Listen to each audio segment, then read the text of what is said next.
Moving west, westward expansion in American history right now, and we have been covering basically the motives to go west, from gold and silver to the Homestead Act, trying to populate the Louisiana Purchase and get people off the East Coast, to the railroads and the significance of the railroads transporting people and products so fast west, which definitely led to the downfall and the murder and displacement of Native Americans, the American Indian.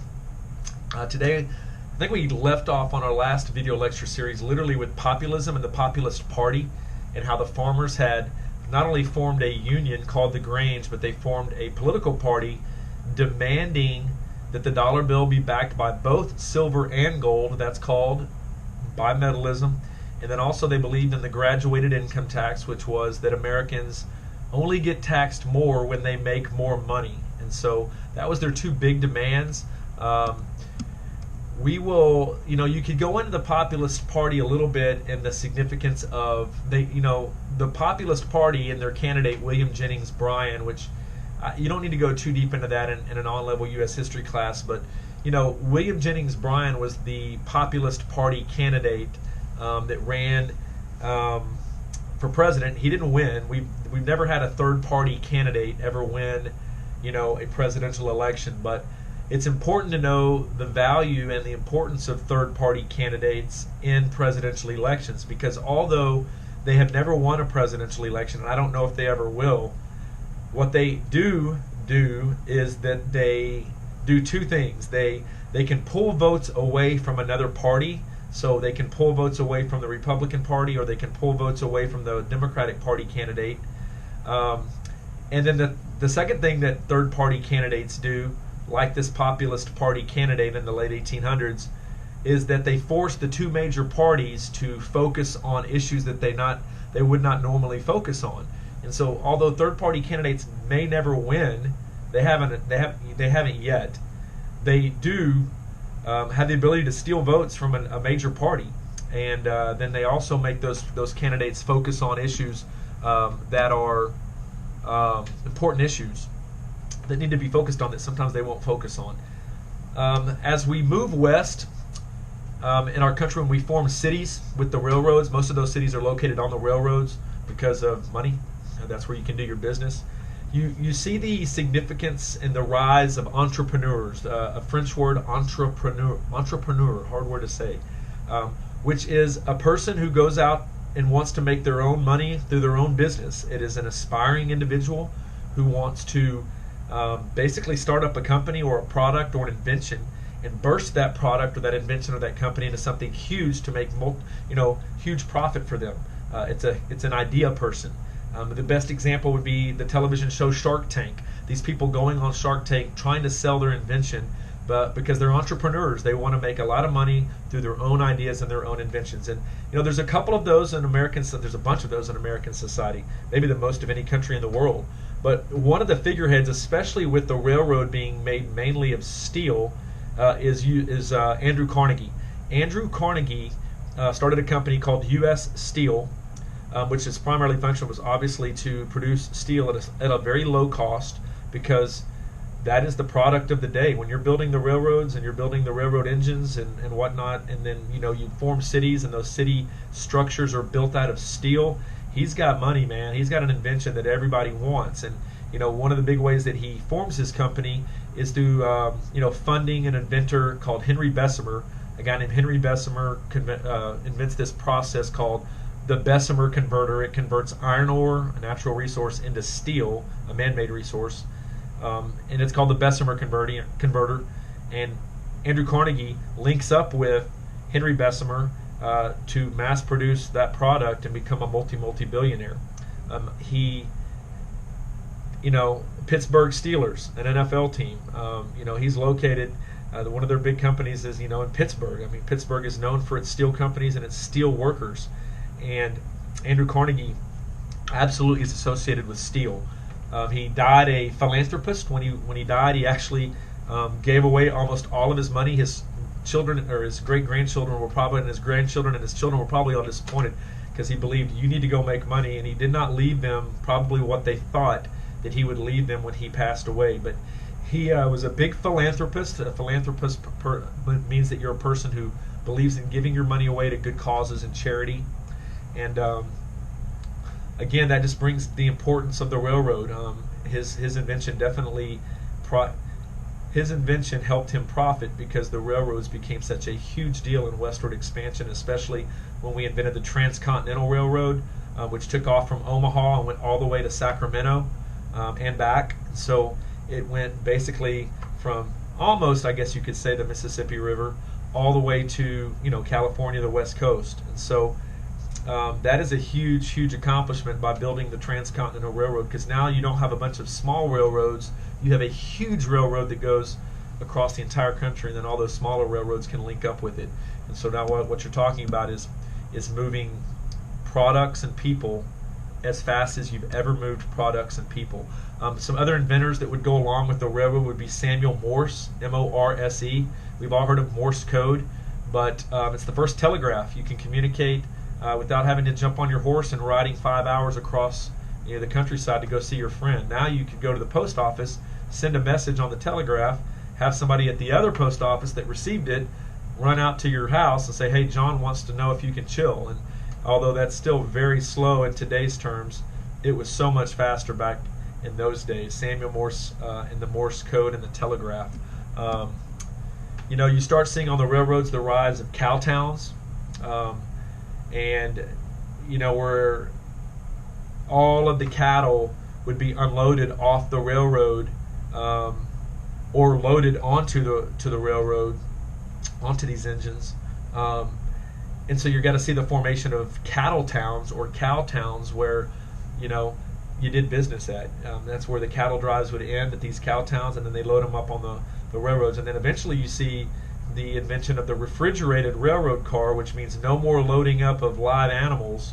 You can just slaughter them before you load them up and process them and save yourself a whole lot of shipping costs and get yourself a whole lot of more profit.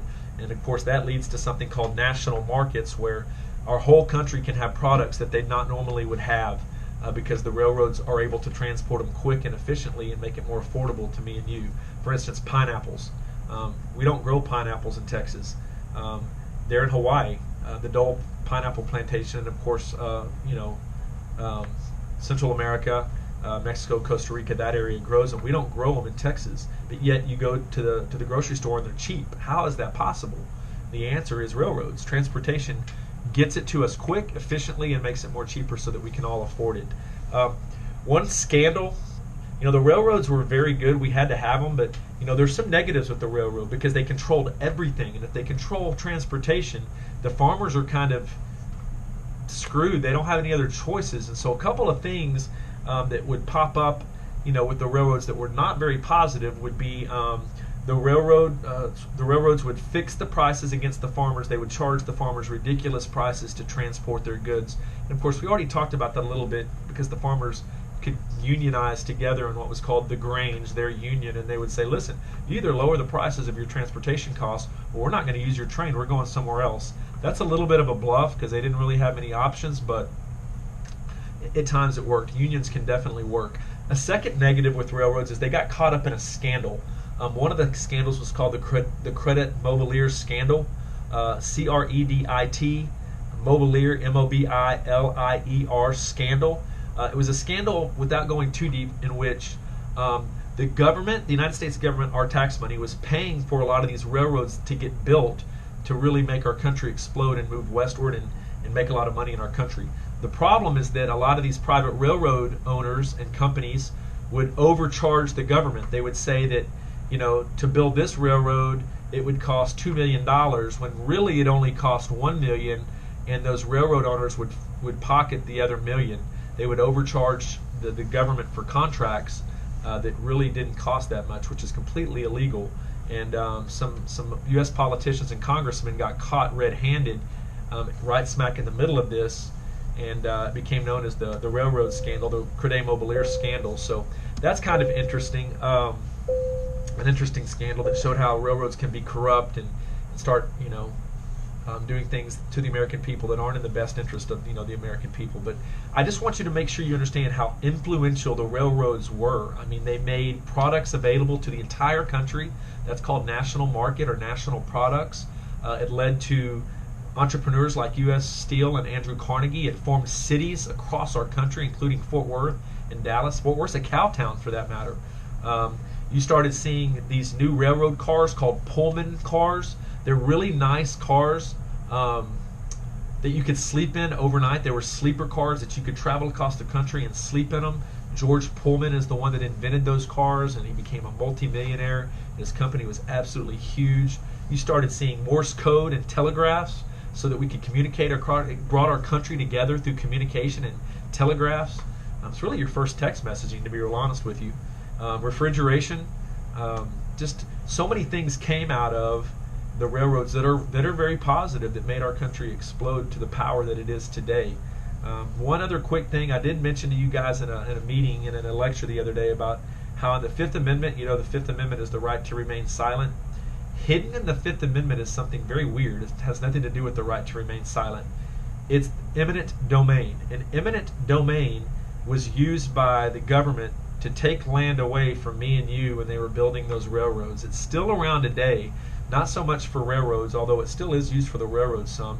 It's used a lot today when they widen highways. And what they'll say is, we have to widen, I-35 to 8 lanes because it's getting packed up with traffic, and to do that we're going to have to take some land away from you if you were the landowner that happened to be in that area.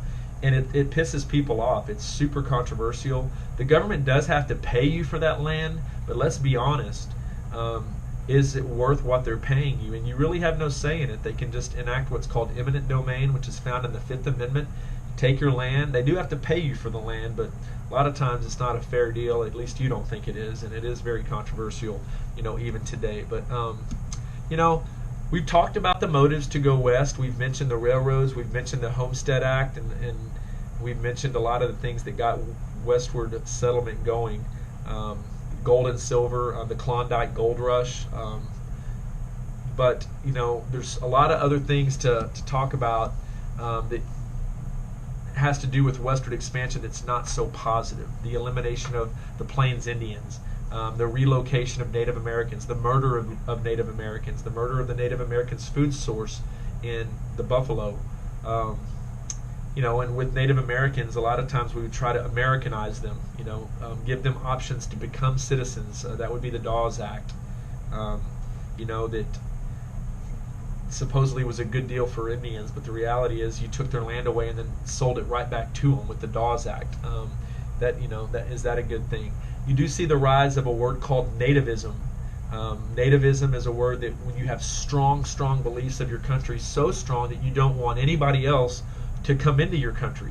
And so a nativist would be somebody that is probably not for immigration.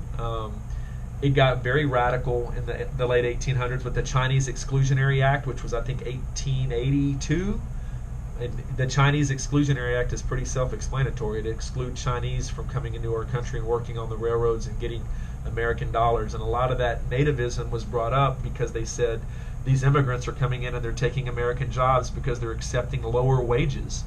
And so whether or not you agree or disagree with nativism, their number one gripe, a nativist would gripe and say, if you are a nativist, your number one argument was that immigrants are coming into the country and they're accepting lower wages and they're taking away American jobs. And so a lot of nativists were definitely anti-immigrants and believed only in the United States and no one else should be able to come in. And so whether that's good or bad is really kind of your own belief system, but definitely was something that probably didn't promote immigration.